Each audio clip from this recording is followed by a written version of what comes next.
उधर तुर्की के राष्ट्रपति एर्दोआन ने वहां की संसद को बता दिया कि तुर्की में नेचुरल गैस का इंटरनेशनल हब बनाया जाएगा। उनके ऐलान के साथ ही रूस की गैस तुर्की के रास्ते यूरोप तक पहुंचाने वाली योजना पर भी मोहर लग गई और ये तय हो गया कि यूरोप तक गैस तुर्की के रास्ते ही पहुंचाई जाएगी। तुर्की के राष्ट्रपति रजब तायिप एर्दोआन अब तक इस मामले पर कुछ भी खुलकर नहीं बोल रहे थे। पूरी योजना केवल पुतिन और एर्दोआन के बीच गुपचुप तरीके से चल रही थी।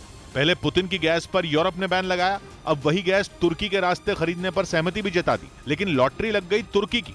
यूरोप के देशों तक पहुंचने वाली गैस की डील रूस के साथ थी। पूरा सौदा केवल रूस और यूरोप के बीच था, लेकिन दोनों के बीच में अब तुर्की भी आ गया। तुर्की में नेचुरल गैस का इतना बड़ा इंटरनेशनल हब बनेगा कि उसकी अर्थव्यवस्था को पंख लग जाएंगे।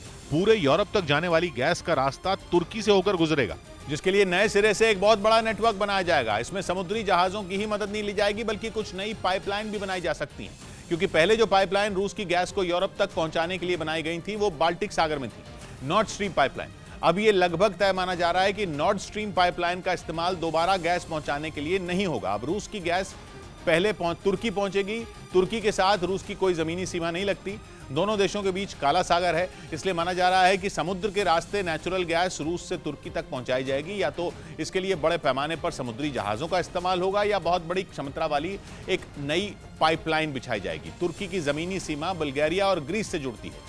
मुमकिन है कि इसी रूट का इस्तेमाल करते हुए रूस की गैस को तुर्की यूरोप तक पहुंचाए, लेकिन माना जा रहा है कि काला सागर में कुछ बड़ी पाइपलाइन बिछाकर यूक्रेन के रास्ते भी गैस यूरोप तक पहुंचाई जाए, क्योंकि यूक्रेन के जरिए गैस की कई पाइपलाइन यूरोप तक पहुंचती हैं। पहले ये पाइपलाइन रूस से सीधा यूरोप तक पहुंचती थी, लेकिन अब तुर्की इनका इस्तेमाल कर सकता है। मतलब ये कि गैस की सप्लाई का यूक्रेन के रास्ते जाने वाला जो नेटवर्क पहले से चल रहा था, उसमें मामूली बदलाव किया जाएगा। तुर्की से गैस की नई पाइपलाइन बिछाकर उसी पाइपलाइन से जोड़ी जाएगी जो यूक्रेन में पहले से बिछी हुई है। ऐसा करने से यूरोप के देशों को तकनीकी ढांचे पर कोई नया खर्च नहीं करना पड़ेगा। यह भी साफ हो जाएगा कि जिस तरह से वो जंग से पहले रूस की गैस का इस्तेमाल करते रहे हैं, ठीक वैसे ही आगे भी करते रहेंगे। हालांकि यूरोप के देश अभी इससे जुड़ी योजनाओं पर खुलकर बोलने से बच रहे हैं, क्योंकि ये साफ हो चुका है कि अब तक जंग की वजह से पुतिन पर सख्त बैन लगाने वाला यूरोप इस वक्त बुरी तरह लाचार है। लाख कोशिश के बावजूद यूरोप रूस की गैस का विकल्प खोजने में कामयाब नहीं हो पाया।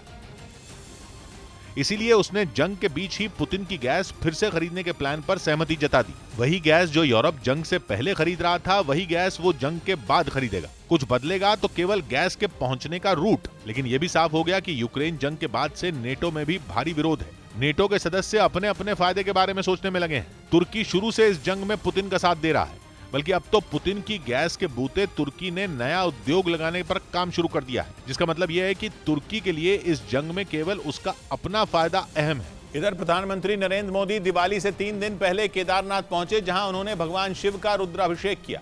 ये छठी बार है जब प्रधानमंत्री केदारनाथ धाम पहुंचे, जहां उन्होंने मंदिर के गर्भगृह में पूरे विधि विधान से पूजा की। इस दौरान पीएम हिमाचली टोपी और खास पोशाक चोला डोरा पहने नजर आए।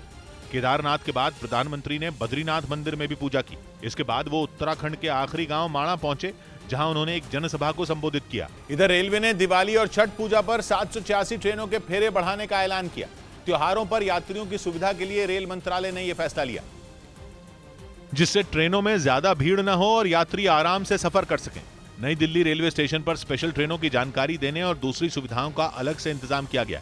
FOBs बने हुए, जो फुट ओवर ब्रिजेस बने हुए हैं, उनमें भी बहुत ज्यादा भीड़ ना हो, उस पर भी नजर रखी जाती है। वहीं भीड़ से निपटने के लिए रेलवे स्टेशन पर सुरक्षा बल की तैनाती को भी बढ़ाया गया।